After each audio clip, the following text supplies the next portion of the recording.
João Bunyan, O Sonhador Imortal, 1628-1688. Caminhando pelo deserto deste mundo, parei num sítio onde havia uma caverna, a prisão de Bedford. Ali, deitei-me para descansar. Em breve adormeci e tive um sonho. Vi um homem coberto de andrajos, de pé, e com as costas voltadas para a sua habitação, tendo sobre os ombros uma pesada carga e nas mãos um livro. Faz 3 séculos que João Bunyan assim iniciou o seu livro O Peregrino. Os que conhecem as suas obras literárias podem testificar de que ele é, de fato, o sonhador imortal. Estando ele morto, ainda fala.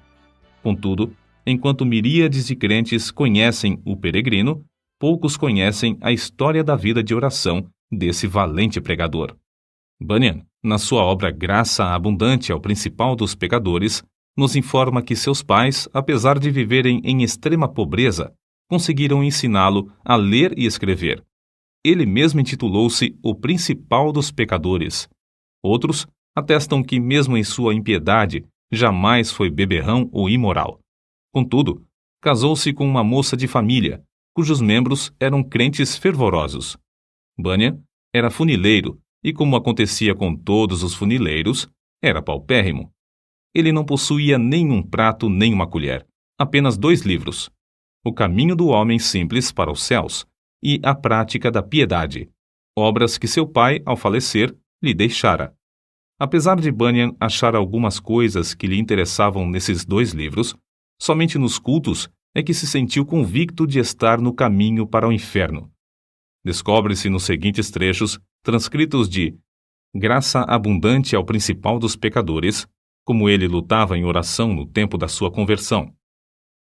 Veio-me às mãos uma obra dos Hunters, livro estimado por alguns doutores.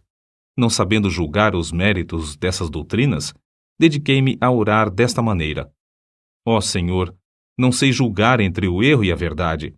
Senhor, não me abandones por aceitar ou rejeitar essa doutrina cegamente. Se ela for de ti, não me deixes desprezá-la. Se for do diabo, não me deixes abraçá-la. Louvado seja Deus!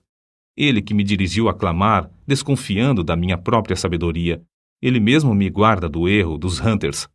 A Bíblia já era para mim muito preciosa nesse tempo.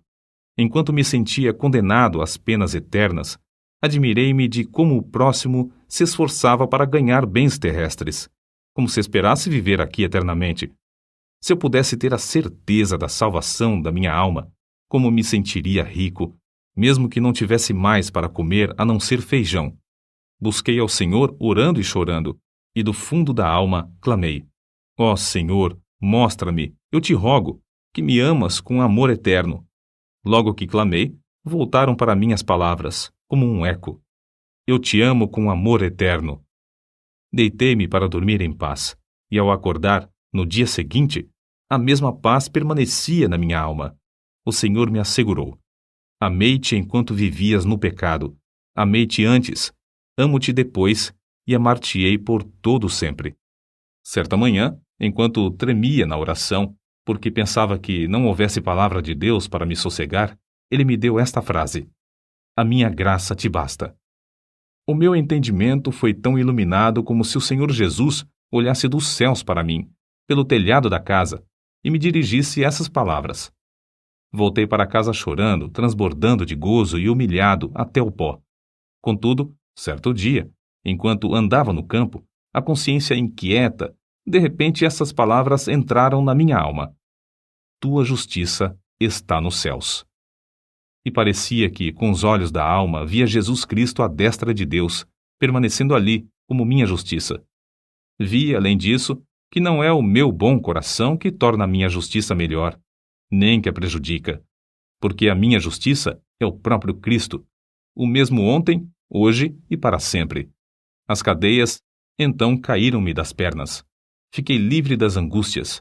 As tentações perderam a força.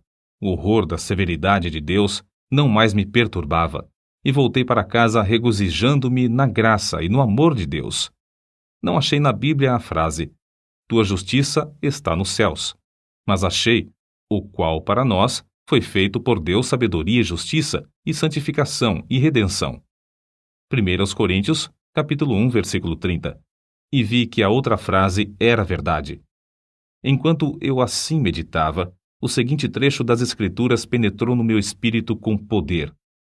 Não pelas obras de justiça que houvéssemos feito, mas segundo a sua misericórdia nos salvou. Assim, fui levantado para as alturas, e me achei nos braços da graça e misericórdia. Antes temia a morte, mas depois clamei: quero morrer. A morte tornou-se para mim uma coisa desejável. Não se vive verdadeiramente antes de passar para outra vida. Oh, pensava eu, esta vida é apenas um sonho em comparação à outra. Foi nessa ocasião que as palavras herdeiros de Deus se tornaram tão cheias de sentido que eu não tenho como explicá-las aqui nesse mundo. Herdeiros de Deus. O próprio Deus é a porção dos santos. Isso vi e disso me admirei, contudo, não posso contar o que vi. Cristo era um Cristo precioso na minha alma. Era o meu gozo, a paz e o triunfo por Cristo eram tão grandes que tive dificuldade em conter-me e ficar deitado. Bunyan, ainda que lutando para sair da escravidão do vício do pecado, não fechava a alma aos perdidos, que ignoravam os horrores do inferno.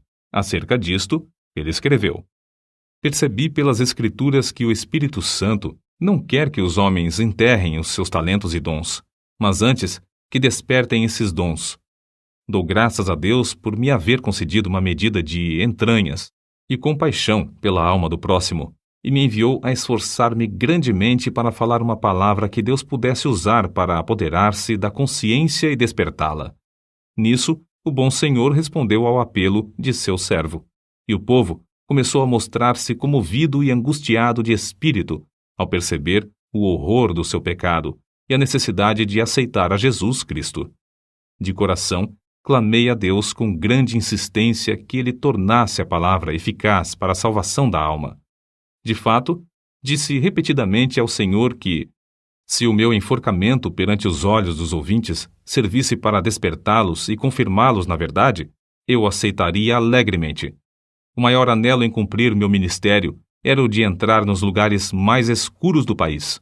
Na pregação, realmente sentia dores de parto para que nascessem filhos para Deus. Sem fruto, não ligava importância a qualquer louvor aos meus esforços. Com fruto, não me importava com qualquer oposição.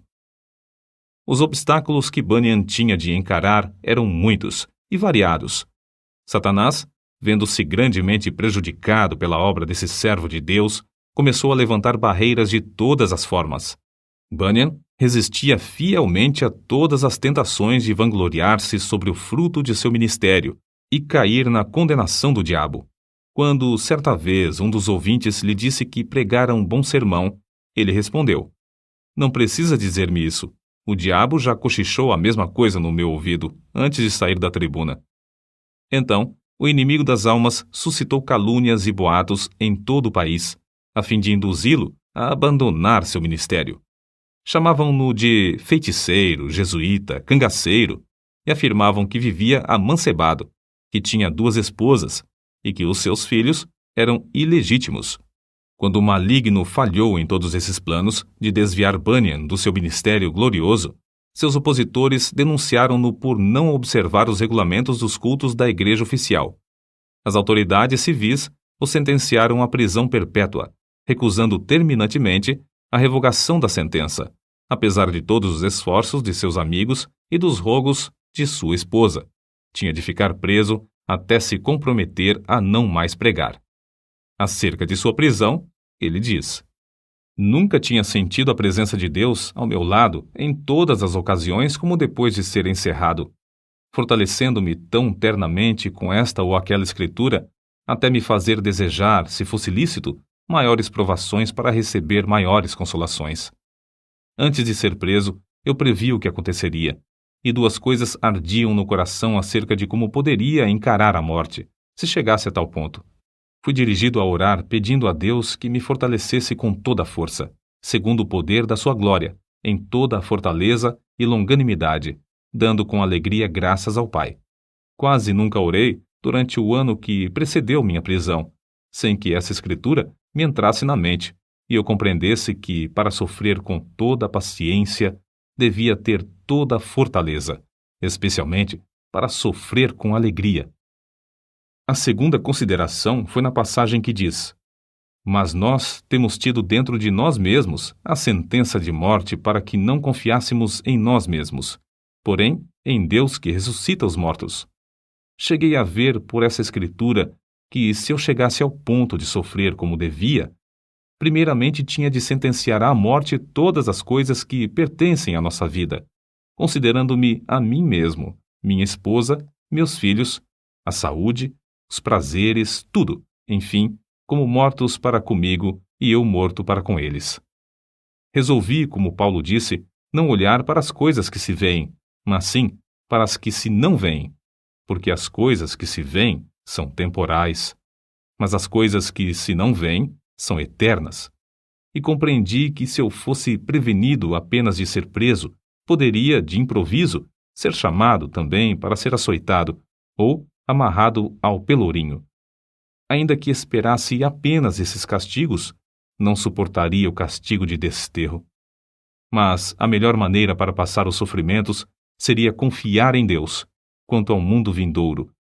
Quanto a este mundo, devia considerar o sepulcro como minha morada, estender o meu leito nas trevas e dizer à corrupção: Tu és meu pai, e aos vermes: Vós sois minha mãe e minha irmã. Jó, capítulo 17, versículos 13 e 14. Contudo, apesar desse auxílio, senti-me um homem cercado de fraquezas. A separação da minha esposa e de nossos filhos aqui na prisão torna-se, às vezes, como se fosse a separação da carne dos ossos. E isto não somente porque me lembro das tribulações e misérias que meus queridos têm de sofrer, especialmente a filhinha cega. Minha pobre filha, quão triste é a tua porção neste mundo. Serás maltratada, pedirás esmolas, passarás fome, frio, nudez e outras calamidades. Oh, os sofrimentos da minha ceguinha quebrar-me-iam o coração aos pedaços. Eu meditava muito também sobre o horror ao inferno dos que temiam a cruz, a ponto de se recusarem a glorificar a Cristo, suas palavras e leis perante os filhos dos homens. Além do mais, pensava sobre a glória que ele preparara para os que, em amor, fé e paciência, testificavam dele. A lembrança destas coisas servia para diminuir a mágoa que sentia ao lembrar-me de que eu e meus queridos sofríamos pelo testemunho de Cristo. Nem todos os horrores da prisão abalaram o espírito de João Bunyan. Quando lhes ofereciam a sua liberdade sob a condição de ele não pregar mais, respondia: Se eu sair hoje da prisão, pregarei amanhã, com o auxílio de Deus. Mas se alguém pensar que, afinal de contas, João Bunyan era apenas um fanático, deve ler e meditar sobre as obras que nos deixou.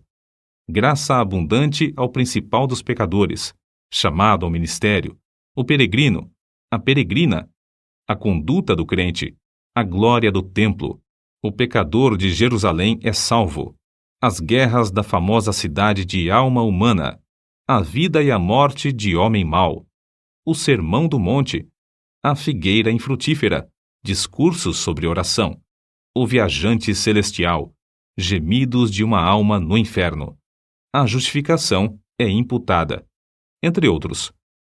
Passou mais de 12 anos encarcerado. É fácil dizer que foram 12 longos anos, mas é difícil conceber o que isso significa. Passou mais da quinta parte da sua vida na prisão, na idade de maior energia. Foi um quacre, chamado Whitehead, que conseguiu a sua libertação. Depois de liberto, pregou em Bedford, Londres, e muitas outras cidades. Era tão popular que foi alcunhado de Bispo Bunyan.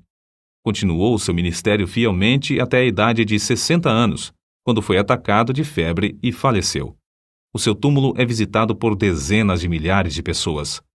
O orador, o escritor, o pregador, o professor da escola dominical e o pai de família, cada um conforme o seu ofício, podem lucrar grandemente com o estudo do estilo e méritos de seus escritos, apesar de ele ter sido apenas um humilde funileiro sem instrução.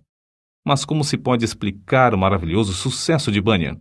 Como pode um iletrado, pregar como ele pregava e escrever num estilo capaz de interessar à criança e ao adulto, ao pobre e ao rico, ao douto e ao indouto. A única explicação do seu êxito é que ele era um homem em constante comunhão com Deus.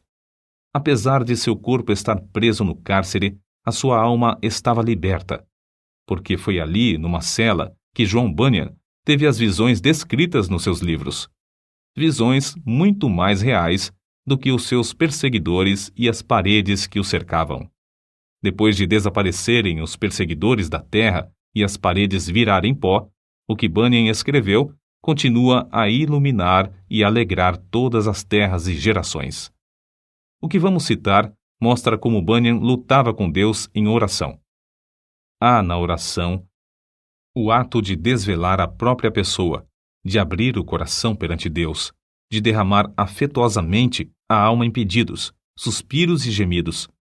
Senhor, disse Davi, diante de ti está todo o meu desejo, e o meu gemido não te é oculto. Salmo capítulo 38, versículo 9. E outra vez, a minha alma tem sede de Deus, do Deus vivo. Quando entrarei e me apresentarei ante a face de Deus? Quando me lembro disto, dentro de mim, derramo a minha alma. Salmos, capítulo 42, versículos 2 ao 4. Note, derramo a minha alma. É um termo demonstrativo de que, em oração, sai a própria vida e toda a força para Deus.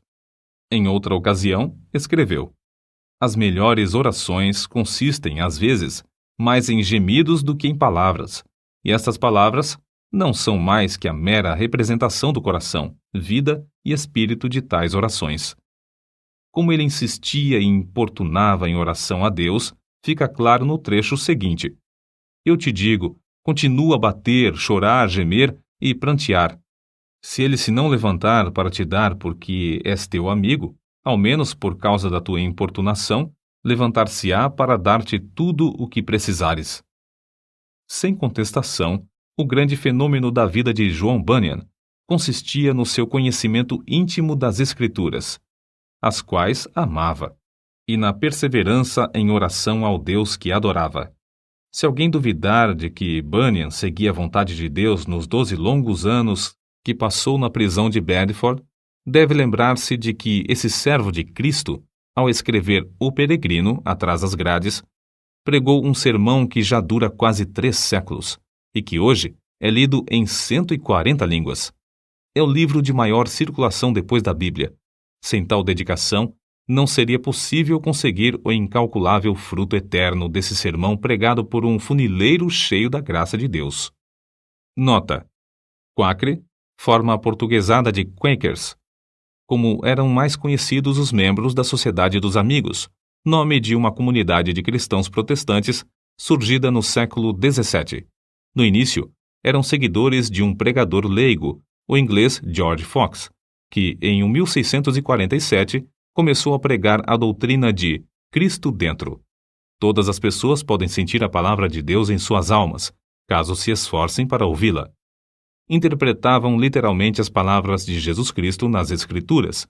Eram contra prestar juramentos e contra a guerra. Destacavam-se sempre pela solidariedade. Em 1947, os comitês britânico e americano de socorro Quaker Internacional receberam o Prêmio Nobel da Paz. Enciclopédia em Carta.